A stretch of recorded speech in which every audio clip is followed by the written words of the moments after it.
Por supuesto, también era imposible escapar de ciertas cárceles, robar ciertos bancos, evitar ciertas sentencias. Pero había gente que lo hacía. Harry Houdini se había escapado de camisas de fuerza, baúles cerrados con candados, jodidas bóvedas de banco, pero Eddie Dean no era Houdini. ¿O sí? Podía haber hecho que mataran a Henry en su propio piso, podía haber ordenado que Eddie quedara destrozado en el aeropuerto, o mejor aún, también en el piso, donde los policías creerían que se trataba de un par de yonkis que, al borde de la desesperación, habrían olvidado que eran hermanos y se habían matado el uno al otro. Pero aquello dejaría muchas preguntas sin respuesta. Conseguiría las respuestas, se prepararía para el futuro o simplemente satisfaría su curiosidad, según las respuestas que obtuviera, y luego los mataría a los dos. Algunas respuestas más, 2 yonkis menos, alguna ganancia y ninguna pérdida importante. En la otra habitación el juego ya había dado toda la vuelta y llegaba a Henry otra vez. Muy bien, Henry, repuso Lord Biondi. Cuidado con esta, que tiene trampa. La materia es geografía. La pregunta es, ¿de qué continente proceden los canguros? Una pausa de silencio. Johnny Cash, contestó Henry, seguido por el rugido de una carcajada portentosa. Las paredes vibraron. Zimi se puso tenso y esperó a que la casa de Balazar, que se convertiría en una torre solo si Dios o las fuerzas ciegas que regían el universo en su nombre así lo querían, se viniera abajo.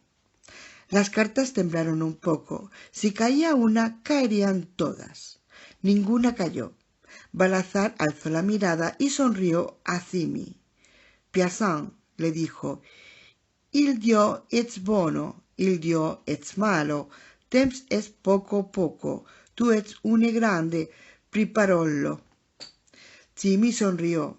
«Sí, señor», afirmó, «yo grande peparollo, yo fanculo por tú». «No va fanculo, cazzaro», aseguró Balazar. «Eddie Dean va fanculo». Sonrió amablemente y comenzó el segundo nivel de su torre de naipes.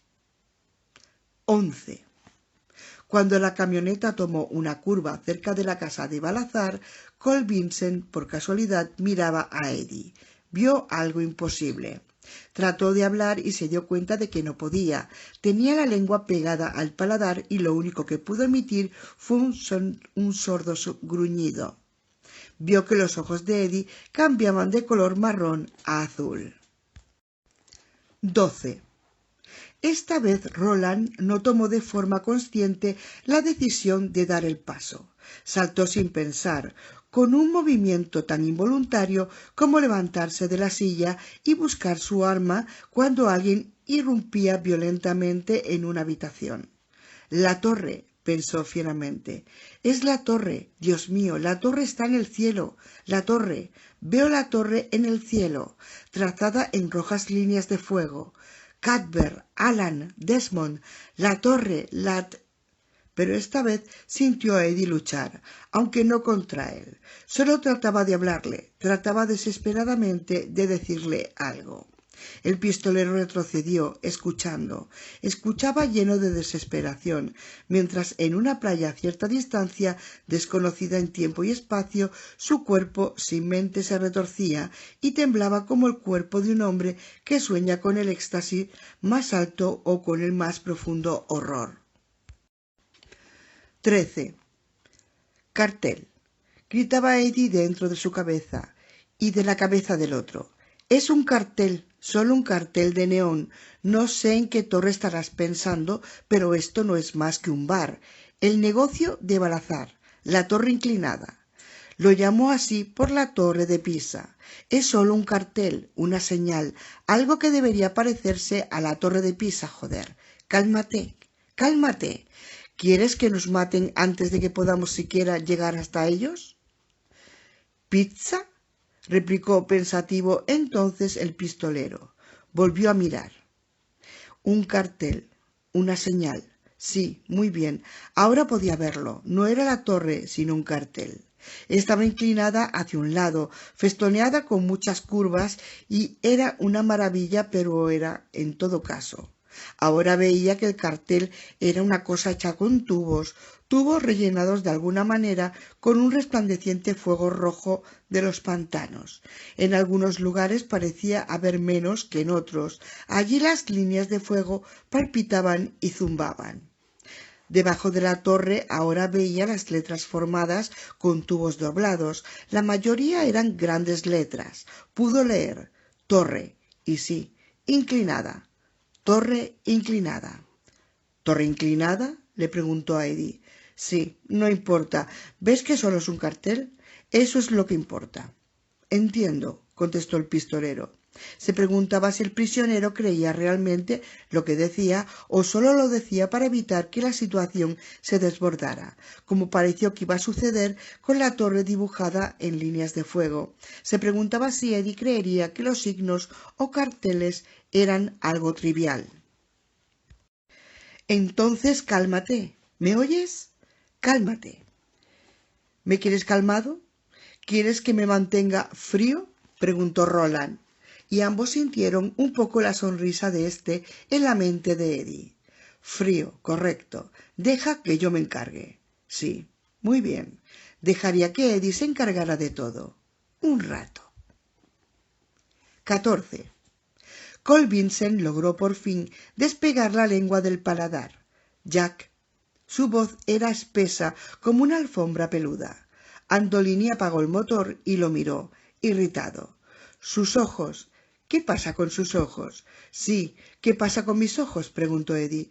Cole lo miró. Se había puesto el sol y en el aire no quedaba más que las cenizas del día, pero quedaba luz suficiente como para que Cole viera que los ojos de Eddie eran marrones otra vez. Si es que alguna vez fueron otra cosa. Lo has visto, insistía parte de su mente, pero ¿lo había visto?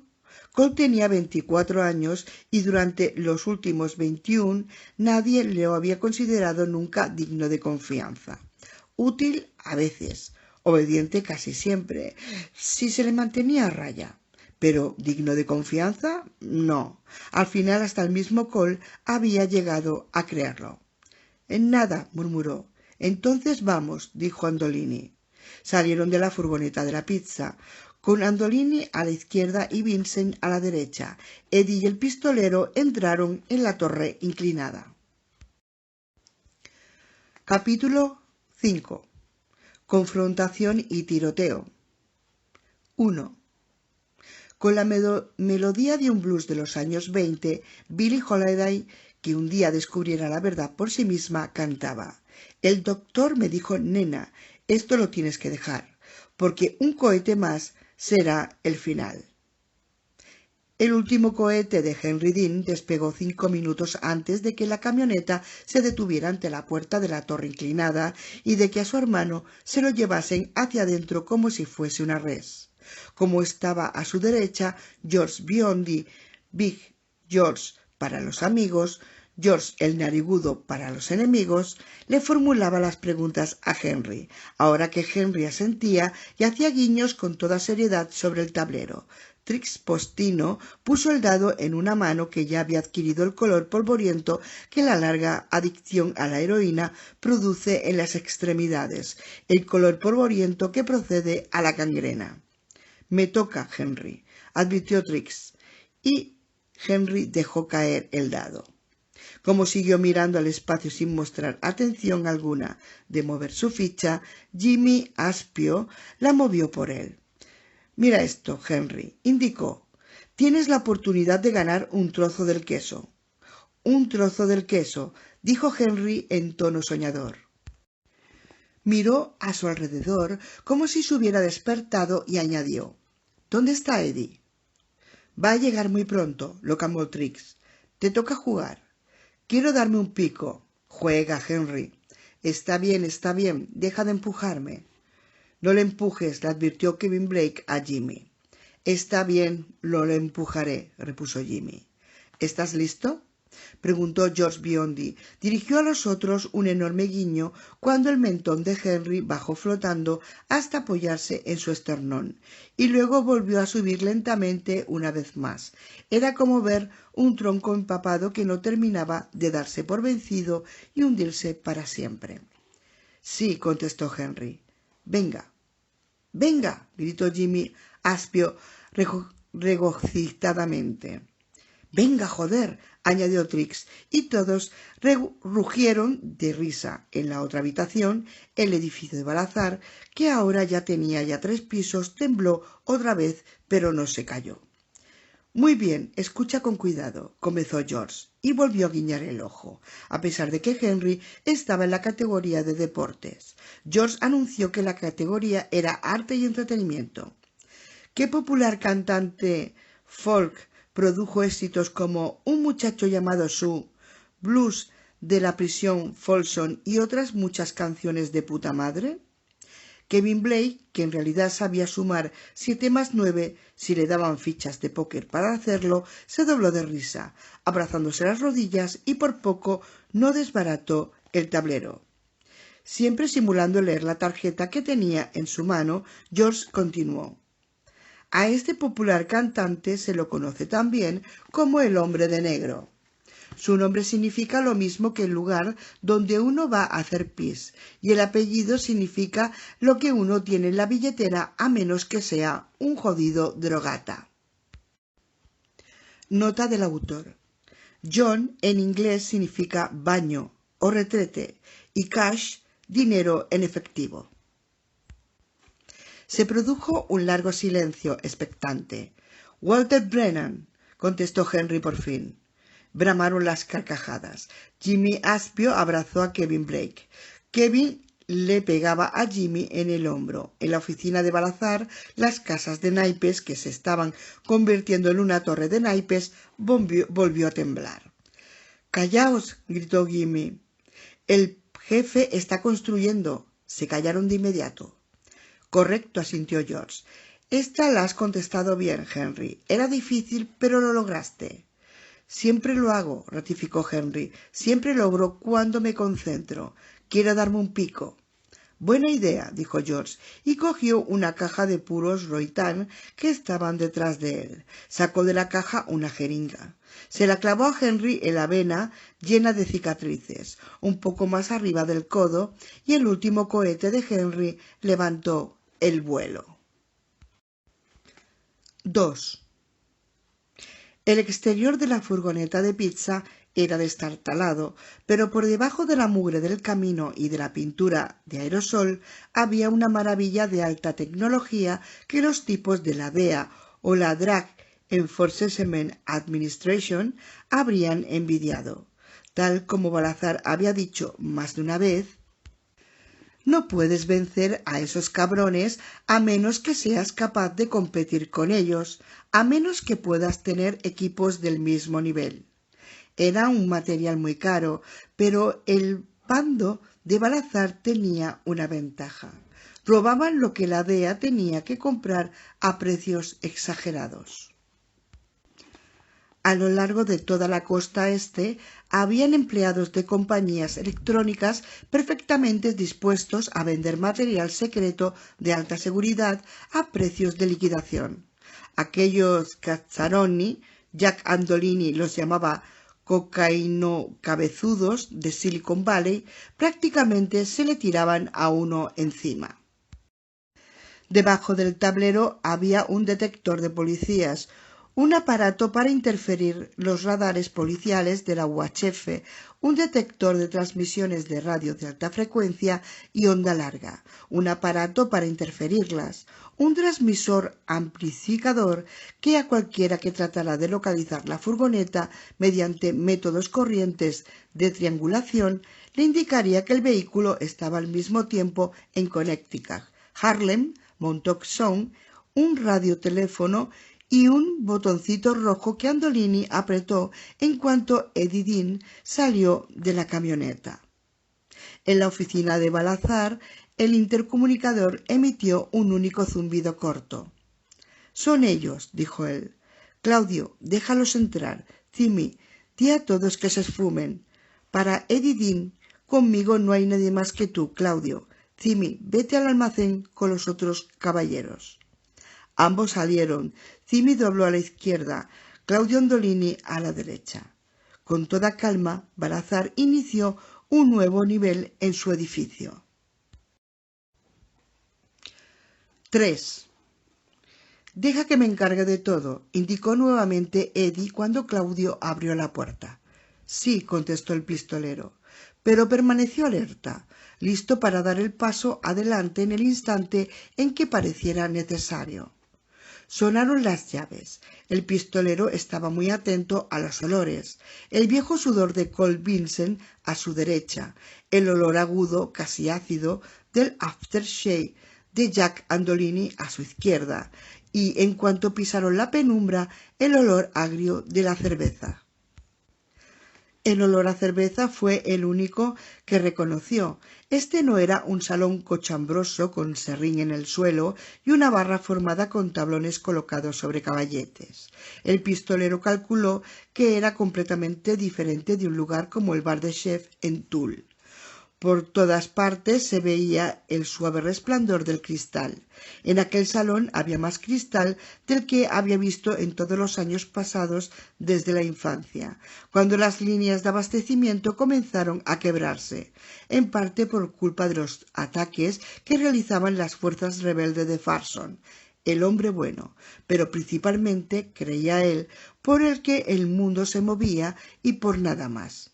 Farson había sido un síntoma de ese gran movimiento, no la causa. Veía sus reflejos por todas partes, en las paredes, en la barra recubierta de vidrio y en el largo espejo que tenía detrás.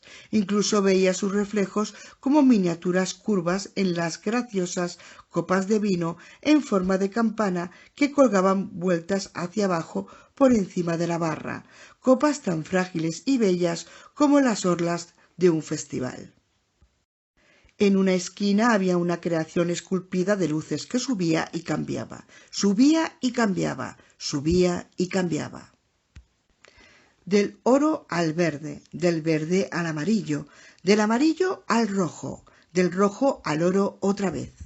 La cruzaba una palabra escrita con grandes letras, que podía leer pero que para él no significaba nada. Rocola. Daba igual. Había negocios que realizar. Él no era un turista, no podía permitirse el lujo de actuar como si no lo fuera, a pesar de lo extraño y maravilloso que todo pudiera ser. El hombre que los había dejado entrar era claramente el hermano del hombre que conducía lo que Eddie llamaba la camioneta, aunque era mucho más alto y tenía tal vez 5 años menos. Llevaba un revólver en una funda sujeta al hombro. ¿Dónde está Henry?, preguntó Eddie. Quiero ver a Henry. Levantó la voz. ¿Henry? Henry. No hubo respuesta, solo un silencio en el que las copas colgadas sobre el bar parecieron temblar con una delicadeza que sobrepasaba ligeramente el alcance del oído humano. Al señor Balazar le gustaría hablar contigo primero. Lo tienen atado y bien amordazado en alguna parte, ¿verdad?, preguntó Eddie, y antes de que Claudio pudiera hacer algo más que abrir la boca para contestar, Eddie se echó a reír. No, lo que pienso es que debe de estar chutado, eso es todo. ¿Para qué ibais a molestaros con sogas y mordazas si para mantener a Henry quieto todo lo que tenéis que hacer es darle un pico? Muy bien, llévame ante Balazar. Vamos a terminar con esto. 4. El pistolero miró la torre de naipes sobre el escritorio de Balazar y pensó: otra señal. Balazar no miró hacia arriba. La torre de cartas ya era demasiado alta para eso, sino más bien por encima. Su expresión era cálida y placentera. Eddie, dijo, me alegro de verte, hijo. Oí que tuviste algún problema en Kennedy. Yo no soy tu hijo, repuso Eddie llanamente. Balazar hizo un gesto que al mismo tiempo era cómico y triste, poco digno de confianza. Me lastimas, Eddie, indicaba aquel gesto. Cuando dices algo así, me lastimas. Vamos al grano, cortó Eddie. Usted sabe que solo puede ser una de dos. O los federales me están utilizando o tuvieron que soltarme. Sabe que no pudieron hacerme cantar en 2 horas solamente. Y sabe que si lo hubieran hecho, yo estaría ahora en la calle 43 contestando preguntas, con alguna que otra interrupción para ir a vomitar al baño. ¿Te están utilizando, Eddie?, preguntó suavemente Balazar. No. Tuvieron que soltarme. Me están siguiendo, pero eso no significa que yo les esté guiando. ¿Así que te deshiciste de la coca?, inquirió Balazar. Es fascinante. Tienes que contarme cómo se hace para deshacerse de 1 kilo de coca cuando uno está subido a un avión. Sería una información muy útil. Es como una historia de misterio con una habitación cerrada.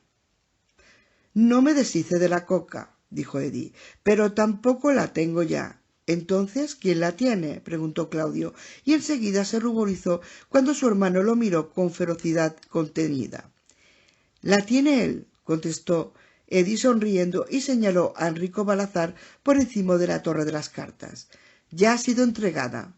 Por primera vez desde que escoltaron a Eddie dentro, la habitación, una expresión genuina, iluminó el rostro de Balazar. Sorpresa. Luego desapareció y sonrió amablemente. Sí, concedió, en un lugar que más tarde se revelará, después de que tu hermano y tú os hayáis ido con lo vuestro. A Islandia, tal vez. ¿Es eso lo que se supone que va a pasar? No, negó Eddie. Usted no entiende. Está aquí. Entrega directa en la puerta de su casa, tal como acordamos, porque aun en los tiempos que corren hay personas que todavía creen en concluir un trato tal como se hizo de entrada. Sorprendente, lo sé, pero cierto. Todos lo estaban mirando. ¿Qué tal voy, Roland?, preguntó Eddie. Creo que lo estás haciendo muy bien, pero no dejes que este hombre recupere el equilibrio, Eddie. Creo que es peligroso. Eso crees, ¿eh? Muy bien, ahí te llevo ventaja, amigo mío. Yo sé que es peligroso, más peligroso que la madre que lo parió. Volvió a mirar a Balazar y le dirigió un ligero guiño. Por eso, el que ahora tiene que preocuparse por los federales es usted y no yo. Si llegaran a presentarse con una orden de registro, de pronto podrían descubrir que lo están jodiendo sin siquiera haber tenido tiempo de abrirse de piernas, señor Balazar. Balazar había cogido 2 cartas. Súbitamente sacudió las manos y dejó las cartas a un costado. Fue un instante, pero Roland lo vio y Eddie también lo vio. Una expresión de incertidumbre, incluso un miedo momentáneo, quizá, apareció y luego desapareció en su rostro. Cuida tu lenguaje conmigo, Eddie. Cuida tu manera de expresarte y, por favor, recuerda que tengo poco tiempo y poca tolerancia con las tonterías. Jack Andolini parecía alarmado. Hizo un arreglo con ellos, señor Balazar. Esta mierdita les entregó la coca y nos han tendido una trampa mientras simulaban interrogarlo. Aquí no ha venido nadie, aseveró Balazar. Nadie pudo acercarse, Jack. Y tú lo sabes. Los detectores funcionan hasta cuando una paloma se tira un pedo en el techo. Pero, aunque se las hubieran arreglado para entramparnos de alguna manera, tenemos tanta gente en su organización que en 3 días podríamos abrir 15 agujeros en su acusación. Sabríamos quién, cuándo y cómo. Balazar miró a Eddie otra vez. Eddie, le advirtió, tienes 15 segundos para dejar de decir sandeces. Después haré que venga Cimidetro y te hará daño. Luego, pasado un rato, se irá y desde un cuarto cercano podrás oír cómo le hace daño a tu hermano. Eddie se puso rígido. Calma, murmuró el pistolero y pensó. Lo único que hay que hacer para lastimarlo es pronunciar el nombre de su hermano. Es como hurgar en una herida abierta. Voy a entrar en el lavabo, comenzó Eddie. Señaló una puerta en el rincón izquierdo más lejano de la habitación. Una puerta tan discreta que pudo haber pasado por uno de los paneles de la pared, y añadió, voy a entrar solo, saldré con medio kilo de su cocaína. La mitad del envío. Usted la prueba. Luego trae aquí a Henry para que yo pueda verlo. Cuando yo lo vea, cuando vea que está bien, le dará a él lo nuestro y uno de sus caballeros lo llevará a casa. Mientras él va a casa y yo y... Roland estuvo a punto de decir: yo y el resto de los tipos que ambos sabemos que están por aquí, miraremos cómo usted concluye sus casitas. Cuando Henry esté en casa y a salvo, es decir, que no hay nadie ahí apuntándole con un revólver en la oreja, me llamará y me dirá cierta palabra. Es algo que elaboramos antes de que yo me fuera, por si acaso. El pistolero revisó la mente de Eddie para ver si esto era cierto o si era un farol. El pistolero revisó la mente de Eddie para ver si esto era cierto o si era un farol. Era cierto, o al menos era lo que pensaba Eddie. Roland vio que Eddie estaba realmente convencido de que su hermano moriría antes de decir esa palabra en falso. El pistolero no estaba tan seguro.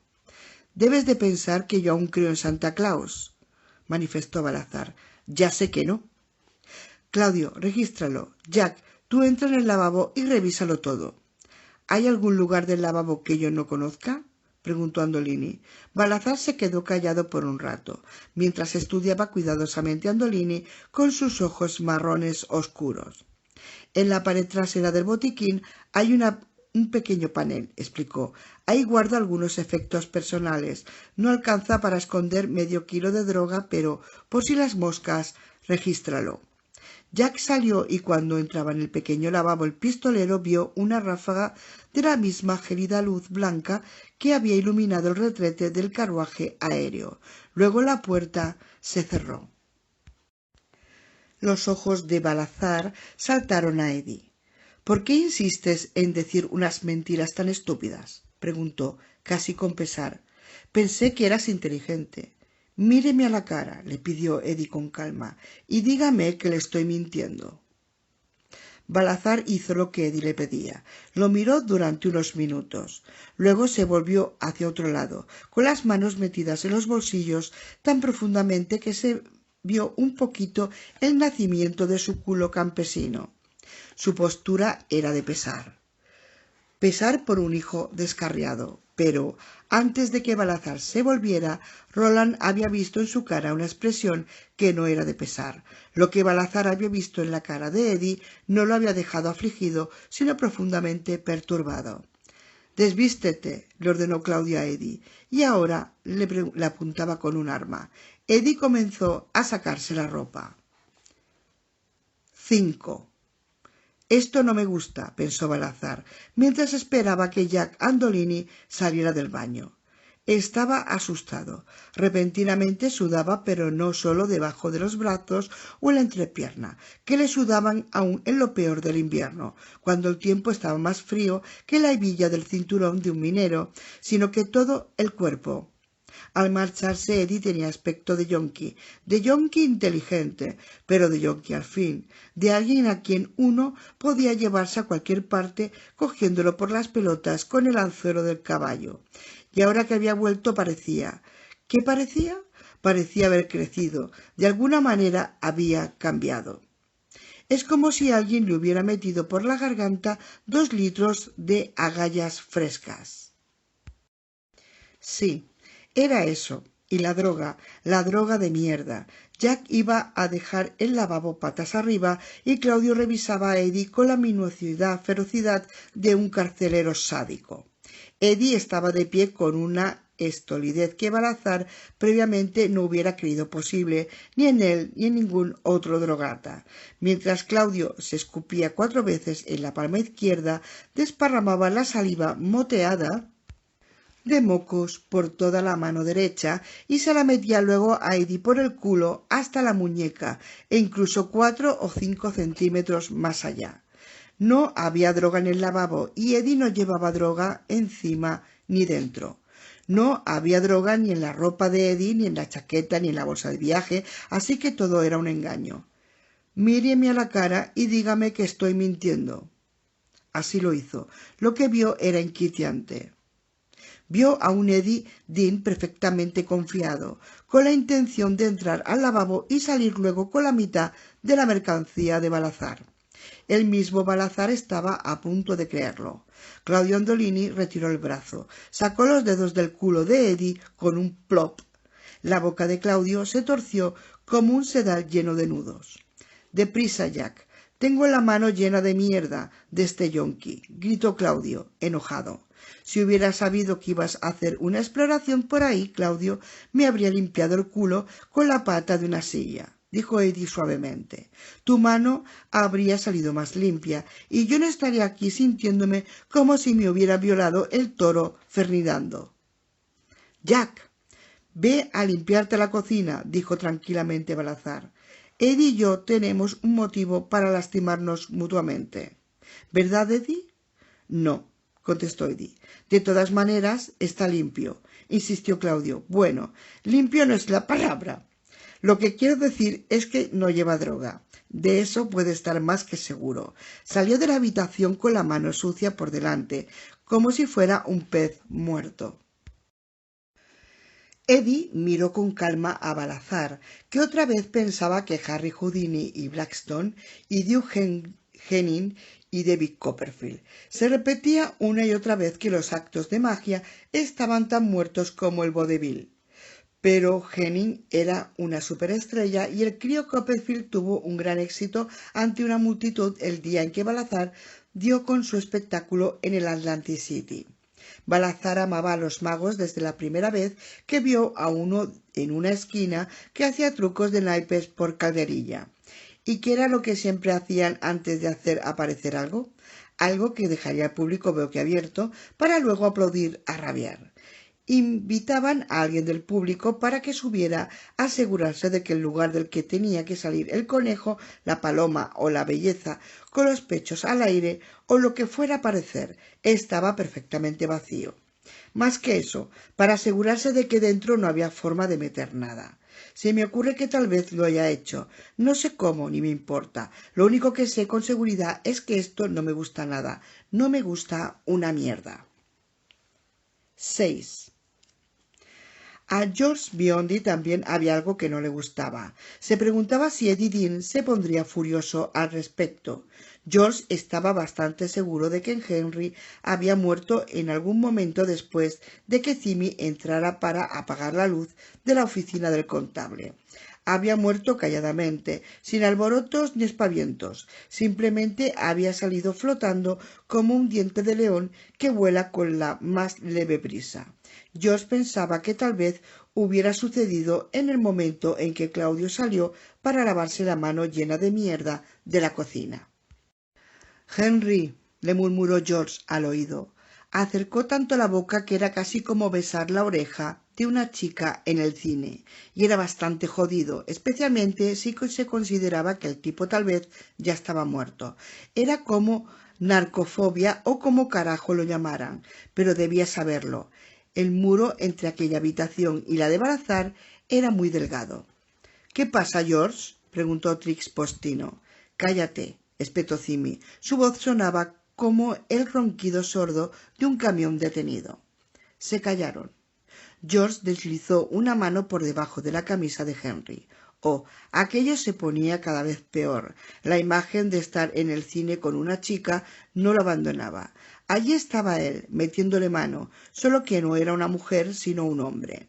Ya no era simplemente narcofobia, era narcofobia, marica, mierda y el pecho esmirriado de Henry, como el de todos los yonkis. Ni subía ni bajaba, y allí dentro no había nada que hiciera pum pum, pum pum.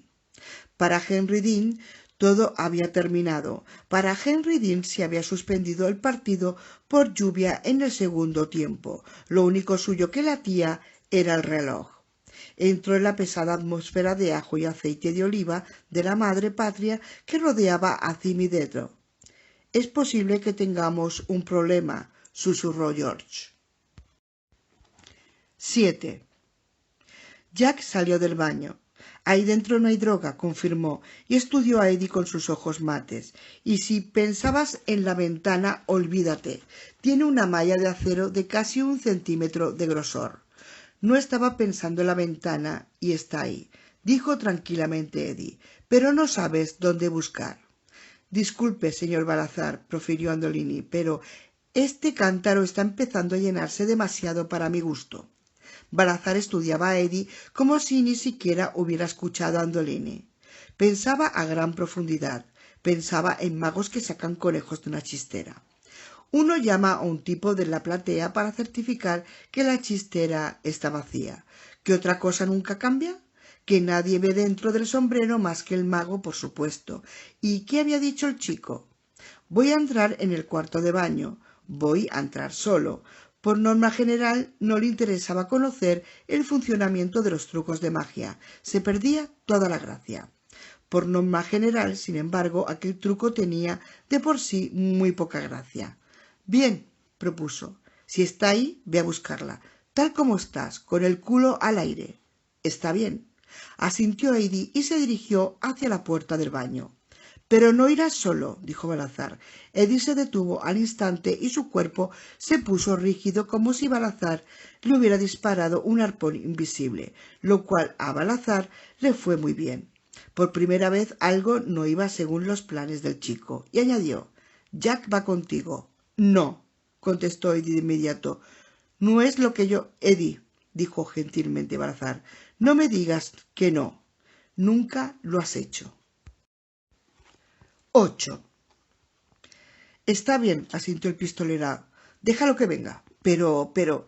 Eddie comenzaba a farfullar y apenas podía mantenerse bajo control. No era simplemente el repentino pelotazo con efecto que Balazar acababa de lanzarle. La preocupación por Henry le carcomía y también, cada vez más fuerte, la necesidad de una dosis crecía por encima de todo lo demás. Déjalo venir. Todo irá bien. Escucha. Eddie escuchó. 9. Balazar lo observaba, un delgado hombre desnudo, con el primer atisbo del pecho hundido, típico de los yonkis, y la cabeza inclinada a un costado. Al observarlo, Balazar sintió que se evaporaba algo de su confianza. Era como si el chico escuchara una voz que sólo él pudiera oír. El mismo pensamiento pasó por la mente de Andolini, pero de un modo diferente. ¿Qué es esto? Si parece el perro de aquellos viejos discos de la RCA, Víctor, y la voz de su amo.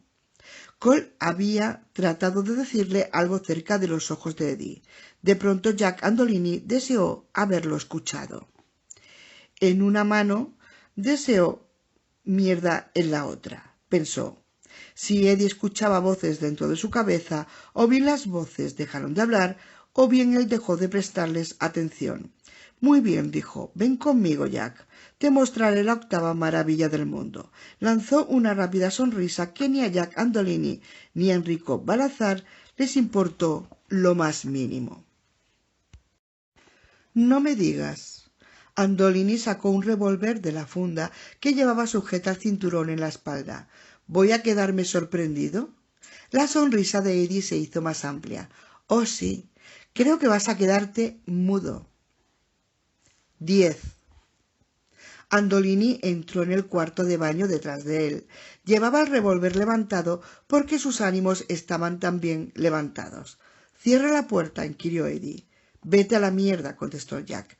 «Cierra la puerta o no hay droga», advirtió Eddie. «Vete a la mierda», volvió a decir. Ahora Andolini, ligeramente asustado y con la sensación de que estaba sucediendo algo que él no comprendía, se le veía más despierto que en la camioneta. «No quiere cerrar la puerta», le gritó Eddie a Balazar.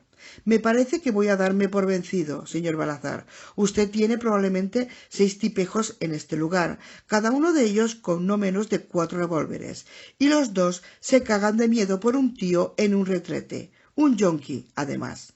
«Joder, Jack, cierra la puerta», gritó Balazar. «Eso es», dijo Eddie, cuando Jack Andolini cerró la puerta de una patada detrás de sí. «¿Eres un hombre o eres un...?» «Oh, Dios, ya he tenido bastante de esta mierda», dijo Andolini. «A nadie en particular». Levantó el revólver con la culata hacia adelante, con intención de cruzarle la cara a Eddie de un culatazo. En ese momento se quedó congelado con el arma.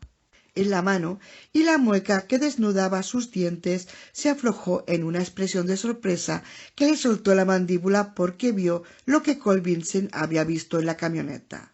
Los ojos de Eddie cambiaron del marrón al azul. «Ahora agárralo», ordenó una voz baja y autoritaria, y aunque la voz venía de la boca de Eddie, no era la suya. «Esquizo», pensó Jack Andolini, «se ha vuelto esquizo, la puta madre, se ha vuelto esquizo».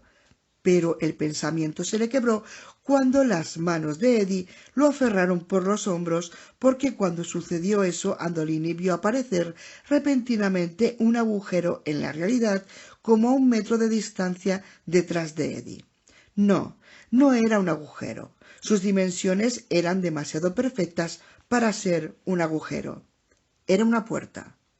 «Santa María, llena eres de gracia», rezó Jack en un gemido velado.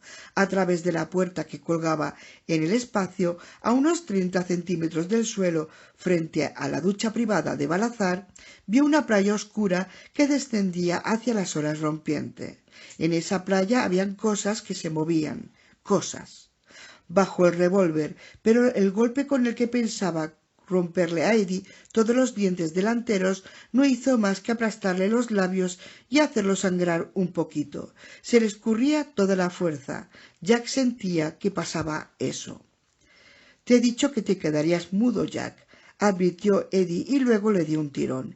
En el último momento Jack se dio cuenta de lo que Eddie se proponía hacer y luchó como un gato salvaje, pero era demasiado tarde. Estaban lanzándole hacia atrás por la puerta, y el murmullo que ronroneaba por la noche en la ciudad de Nueva York, tan constante y familiar que uno nunca lo oye a menos que de pronto desaparezca, fue reemplazado por el sonido chirriante de las olas y las voces ásperas e inquisitivas de unos horrores que se veían borrosamente y que se arrastraban por la playa en todas direcciones.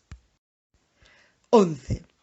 Vamos a tener que actuar muy rápidamente o nos vamos a encontrar apaleados en un potrero, dijo Roland, y Eddie estaba bastante seguro de lo que el tipo quería decir. Era que si no movían el culo prácticamente a la velocidad de la luz, se iban a ver en serios problemas. Él también lo creía. Cuando se trataba de tipos pesados, Jack Andolini era como Dwight Godin. Uno podía zarandearlo, sí, uno podía lastimarlo, tal vez, pero si uno lo dejaba escapar al principio, después no había quien pudiera con él. «Mano izquierda», se gritó Roland a sí mismo cuando cruzaron y él se separó de Eddie. «Recuerda, mano izquierda, mano izquierda». Vio que Eddie y Jack tropezaban hacia atrás, caían y luego rodaban por el terreno rocoso que bordeaba la playa, luchando por el revólver que Andolini tenía en la mano. Ron apenas tuvo tiempo para pensar en el chiste cósmico que hubiera sido volver a su propio mundo solo para descubrir que su cuerpo físico había muerto en su ausencia. Y entonces ya era tarde. Demasiado tarde para cuestionarse, demasiado tarde para volver. 12. Jack Andolini no sabía qué había sucedido. Una parte de él estaba segura de que se había vuelto loco. Otra parte estaba segura de que Eddie lo había drogado con un gas o algo por el estilo, y otra parte creía que el dios vengativo de su infancia, finalmente cansado de sus maldades, lo había sacado del mundo que él conocía y se lo había llevado a aquel extraño y tétrico purgatorio. Luego vio la puerta, que permanecía abierta y derramaba un chorro de luz blanca, la luz del retrete de Balazar, sobre el terreno lleno de rocas, y comprendió que era posible volver. Andolini era un hombre práctico por encima de todo lo demás. Más tarde se preocuparía por el significado de todo aquello. En ese momento se proponía matar a aquel cerdo y volver a través de la puerta. La fuerza que se le había escurrido en su violenta sorpresa, comenzaba a fluir de nuevo. Se dio cuenta de que Eddie trataba de arrancarle de la mano la pequeña pero muy eficiente colcobra y de que casi lo había logrado. Jack se la arrancó de un tirón con una maldición. Trató de apuntar, pero rápidamente Eddie volvió a aferrarle el brazo. Andolini le clavó la rodilla a Eddie en el músculo del muslo derecho. La costó costosa gabardina de los pantalones de Andolini ahora llevaba incrustada la sucia arena gris de la playa, y cuando comenzó a tener calambres, Eddie aulló. «Roland», gritó, «ayúdame, por el amor de Dios, ayúdame». Andolini giró rápidamente la cabeza y lo que vio le hizo perder el equilibrio otra vez. Había un tipo ahí, de pie, pero más parecía un fantasma que una persona. Y no era exactamente Casper, el fantasma amistoso. La cara blanca y ojerosa del tambaleante figura estaba áspera y tenía una sombra de barba. La camisa era un harapo que volaba al viento en tiras enroscadas, mostrando un conjunto de costillas famélicas.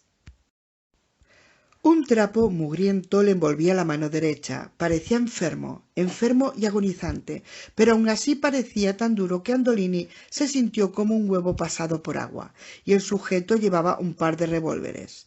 Parecían más viejos que las colinas, viejos como para provenir de un museo del salvaje oeste, pero de todas maneras eran revólveres, e incluso era posible que funcionaran. Y Andolini de pronto se dio cuenta de que iba a tener que ocuparse inmediatamente del tipo de la cara blanca, a menos que realmente fuera un espectro, y si era ese el caso, nada importaría 3 cominos, así que no tenía sentido preocuparse por el asunto. Andolini soltó a Eddie y giró rápidamente hacia la derecha, como casi no sintió el borde de la roca que le rasgó la chaqueta deportiva de $500. En el mismo instante Roland desenfundó con la mano izquierda y este gesto fue igual que siempre. Estuviera sano o enfermo, completamente despierto o aún medio dormido, más rápido que un relámpago de verano. «Estoy perdido», pensó Andolini, enfermo y con gran asombro. «Dios, nunca vi a nadie tan rápido. Estoy perdido. Santa María, Madre de Dios, me va a reventar, me va...» El hombre de la camisa harapienta apretó el gatillo del revólver que tenía en la mano izquierda y Jack Andolini se dio por muerto. Y realmente creyó que lo estaba, antes de darse cuenta que en lugar de un disparo solo había sido un sordo clic. No disparó. Sonriendo, Andolini se incorporó hasta quedar de rodillas y alzó su propio revólver. «No sé quién eres, pero puedes despedirte de tu propio culo, fantasma de mierda», le amenazó. 13. Eddie se sentó, tembloroso. La piel de gallina le cubría todo el cuerpo desnudo. Vio que Roland sacaba el arma.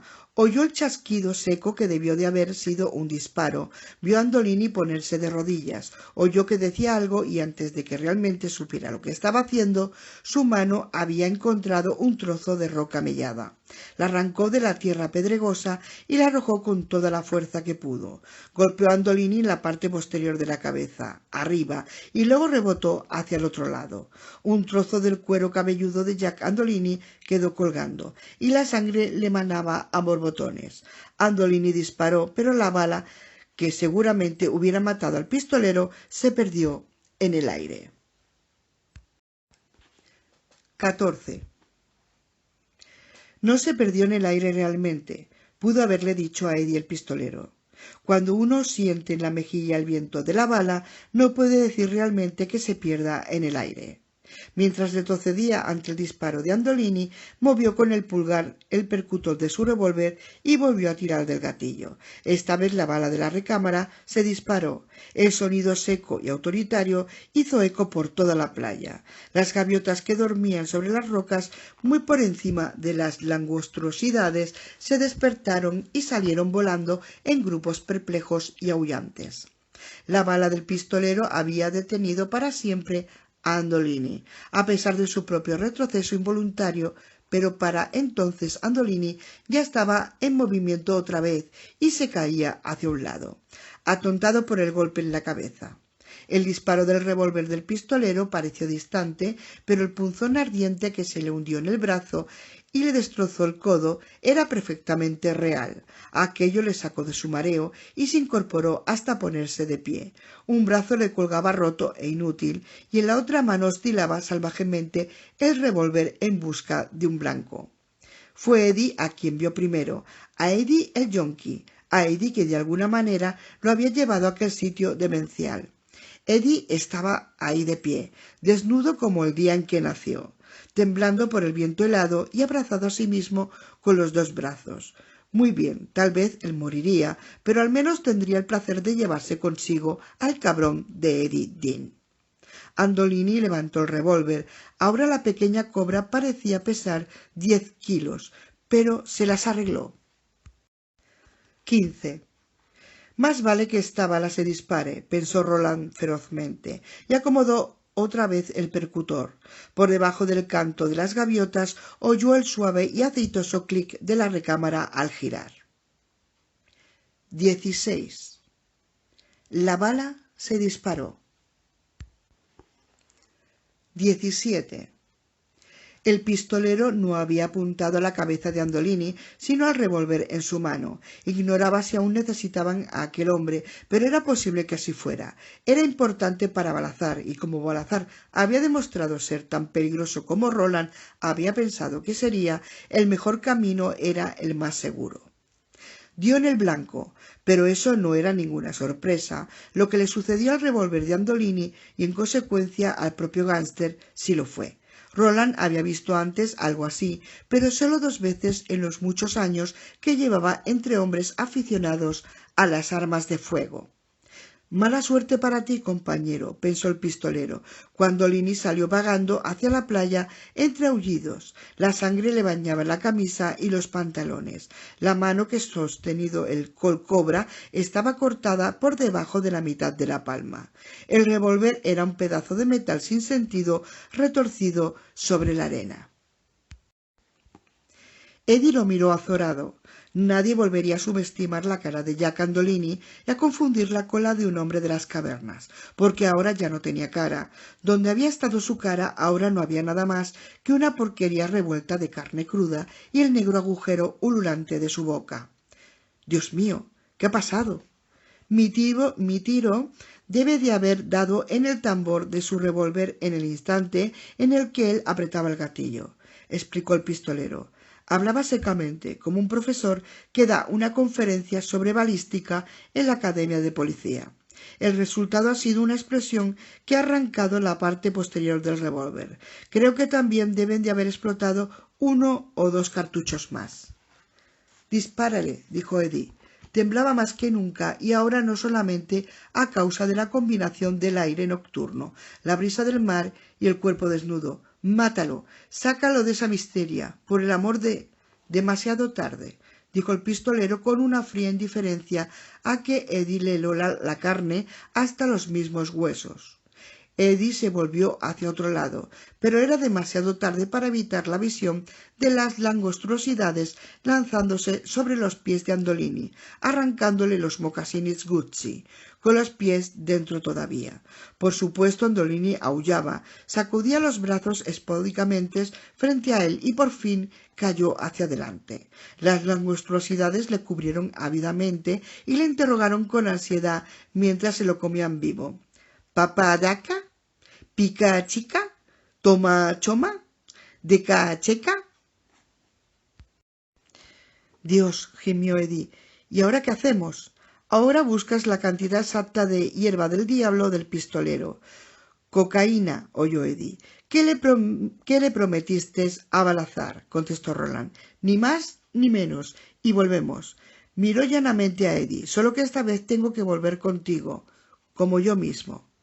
Dios del cielo, exclamó Eddie, ¿puedes hacerlo? Y de inmediato contestó su propia pregunta. Claro que puedes, pero ¿por qué? Porque solo no puedes encargarte de todo, repuso Roland. Ven aquí. Eddie miró otra vez el retorcido montón de criaturas con pinzas allá en la playa. Jack Andolini nunca le había gustado, pero de todas maneras tenía el estómago revuelto. Ven aquí, ordenó Roland con impaciencia. Tenemos poco tiempo y no puedo decir que me guste mucho lo que debo hacer ahora.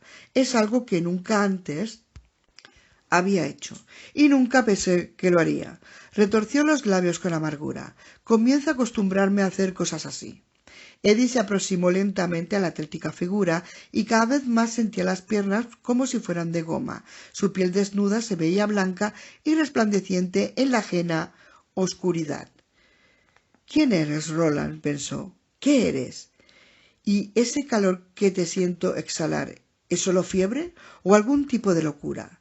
Creo que podrían ser ambas cosas. Dios, necesitaba darse un pico. Es más, se lo merecía. ¿Qué es lo que nunca has hecho antes?, preguntó. ¿De qué hablas? Toma esto, dijo Roland, e hizo un gesto hacia el antiguo revólver que le colgaba bajo la cadera derecha. No señaló. No tenía dedo con qué señalar, solo un montoncito que sobresalía envuelto en un trapo. A mí ya no me sirve. Ahora no. Tal vez nunca más.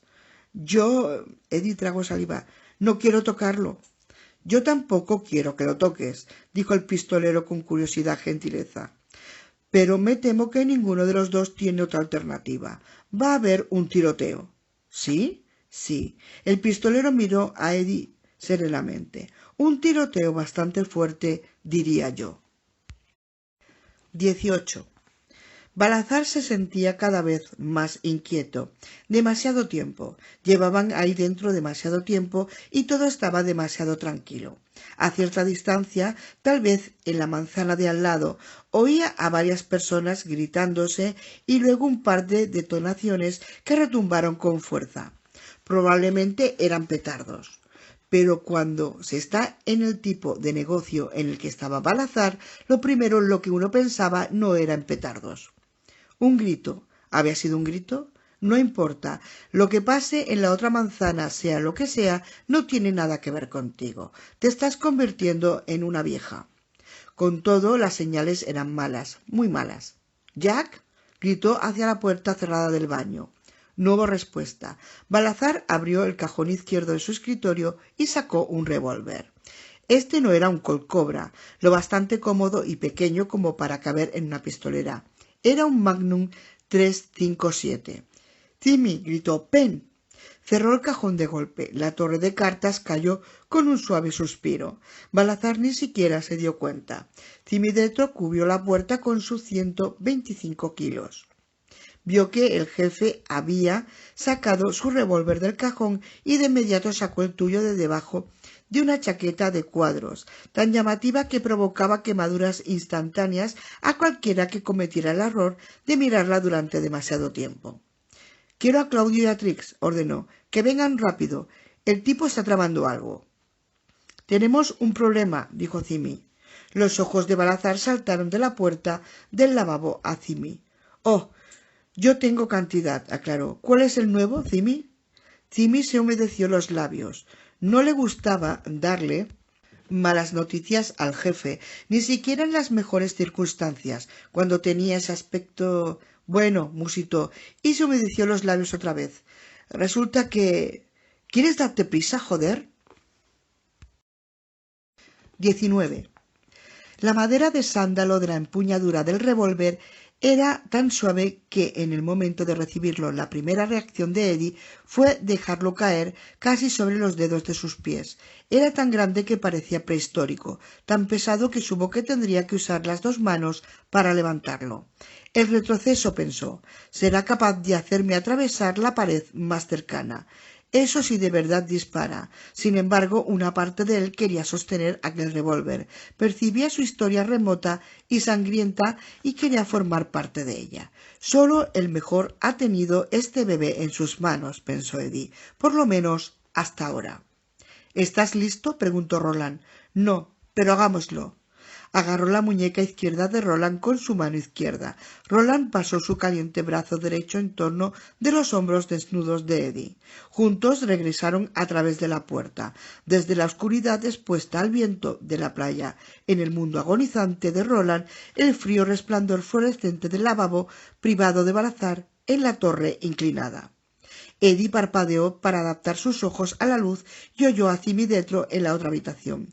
«Tenemos un problema», decía Timmy. «¿Acaso no lo tenemos todos?», pensó Eddie.